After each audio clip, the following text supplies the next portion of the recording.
India में रहना है तो कागज़ दिखाने पड़ेंगे। कागज़ दिखाओ भाई, तुम ये के हो। तो अमित शाह जी की ये भाषा थी कुछ दिन पहले, जो बता रहे थे कि कागज़ दिखाओ।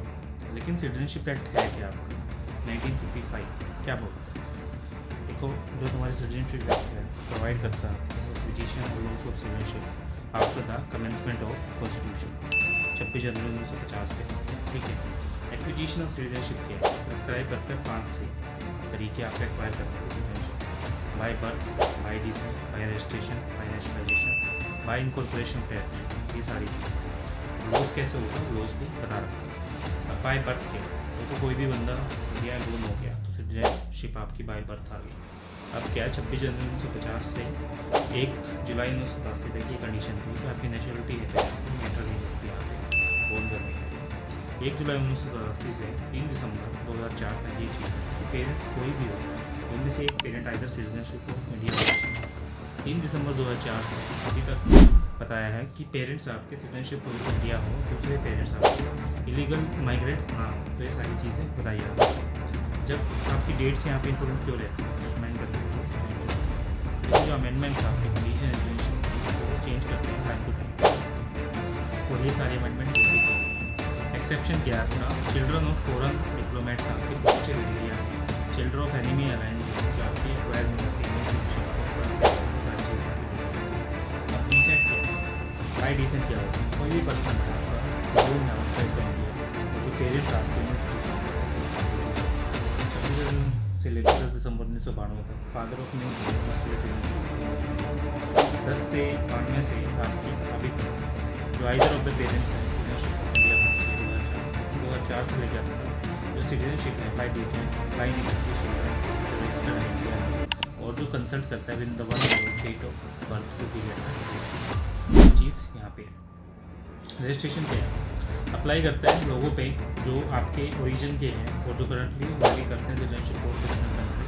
पर्सन ऑफ इंडियन ओरिजिन के हैं, कोई भी बंदा है इंडियन ओरिजिन का जो फॉरेन सिटीजनशिप है जिसके पास, जो पाकिस्तान, अफगानिस्तान, बांग्लादेश, चाइना, ईरान, भूटान, श्रीलंका में कुछ वो at the time of an Indian passport, उसके पास इंडियन पासपोर्ट हो, और either of the parents, grand parents, great parents was born and permanently resident undivided India part become the part of India देना spouse of the citizen देखी जाएगी।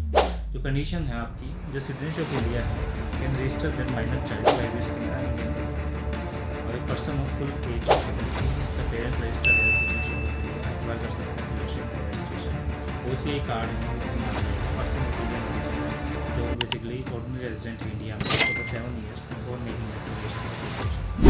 OCI card yes यहाँ पे देखा जाएगा, जो पर्सन ऑफ इंडियन ओरिजिन है registered है ओवरसीज कंट्री में और कार्ड होल्डर है 5 साल के लिए, रजिस्टर्ड करता है citizenship of India after residing India for at least 10 years. Person है पूरी एज का कैपेसिटी का, जो आइदर और जिसके पेरेंट्स हैं या तो सिटीजन हो किसी इंडिपेंडेंट इंडिया में या ऑर्डिनरी रेजिडेंट इंडिया में 12 महीने के लिए, वो एलिजिबल है रजिस्टर करने के लिए अपने सिटीजनशिप ऑफ इंडिया।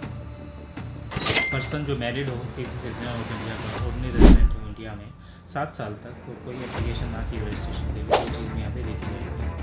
अब नेशनलाइजेशन क्या है, अगर अप्लाई करता है फॉरेन नेशन से ऊपर भी जो बेसिकली इंडियन ओरिजिन नहीं है जिनके पास, और वो री अनाउंस करते हैं सिटीजनशिप कंट्री की in the event of application for the Indian citizenship.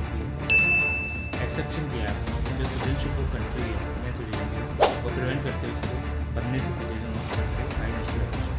Condition से वही है कि आपकी सीधी सी बात है वो रिजाइड करें इंडिया में और throughout the period of 12 आपकी immediately proceeding the date of application during the 40 year immediately proceeding of set period of वो रिजाइड करें आपके aggregate not less than 11 year. ये सारी चीज़ देखी जाती है। इनकॉर्पोरेशन में भी यही चीज़ है, अप्लाई करता है लोगों पे फॉरेन टेरिटरी पे जो पार्ट ऑफ इंडिया बन गई है, और जो गवर्नमेंट ऑफ इंडिया स्पेसिफाई करती है लोगों को कि आप टेरिटरी का पार्ट बन सकते हो, वो बेसिकली आपके इंडिया का सिटीजनशिप बन जाएंगे। तो यही सारी सिटीजनशिप जो अप्लाई होते हैं सब पे।